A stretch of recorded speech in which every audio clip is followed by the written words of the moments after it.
The Forest That Watches Part 1. Akinley was a village that seemed to exist outside the bounds of time. Hidden deep in the heart of the Nigerian forest, it was a place where sunlight struggled to reach the ground, and the nights carried a weight heavier than the day.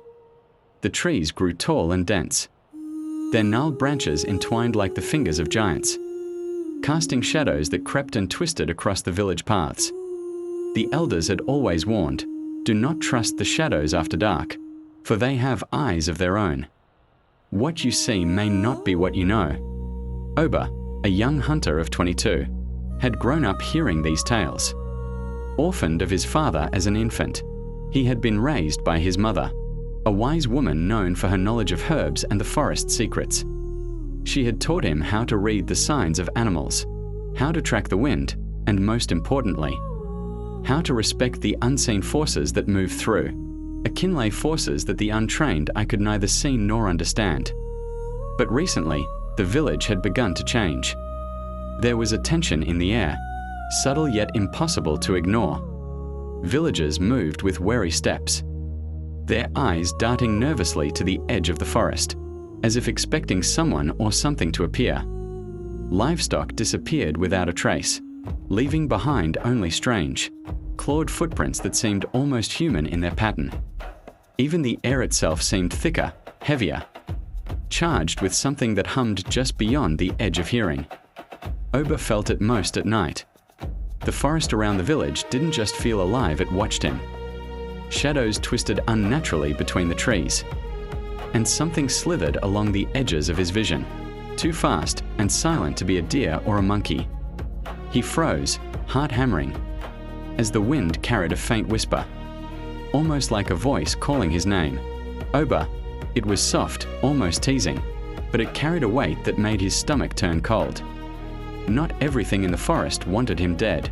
Some things wanted him afraid. That evening, as Oba walked along the narrow dirt path back to his home, the air felt heavier, thicker. Mist curled around the huts, and shadows stretched unnaturally in the dim light of the setting sun. A black bird took flight from a tree, cawing sharply, and Oba's heart skipped.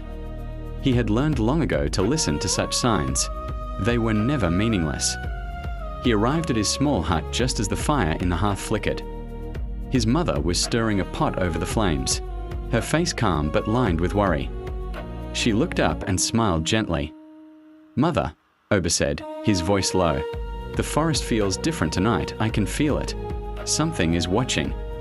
She placed a hand on his shoulder, the warmth a rare comfort in the village shadowed by fear. "The forest always watches. Oba, you must respect it, or it will teach you lessons you do not wish to learn." Outside, the wind shifted suddenly, rattling the hut's thin walls. Shadows seemed to move independently of the flickering firelight, stretching long and thin, twisting like smoke in shapes too deliberate to be random. Oba's mother glanced at them for only a moment, her expression unreadable, and then returned to her cooking as if nothing were amiss. Oba's unease grew. He had never been one to surrender to fear, but tonight felt different. It was as if the very air around Akinley had thickened with intent, as though the forest itself were holding its breath, waiting. He stepped outside for a moment, the chill of the night biting at his skin.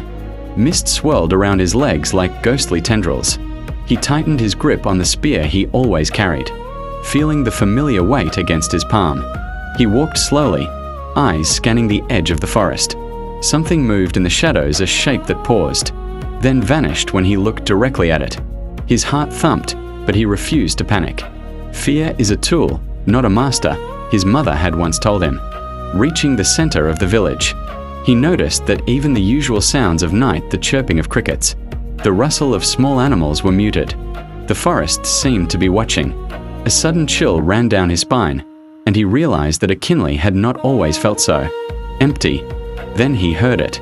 A slow, deliberate step behind him, soft at first, then heavier, as if whatever followed him was testing the ground with deliberate care.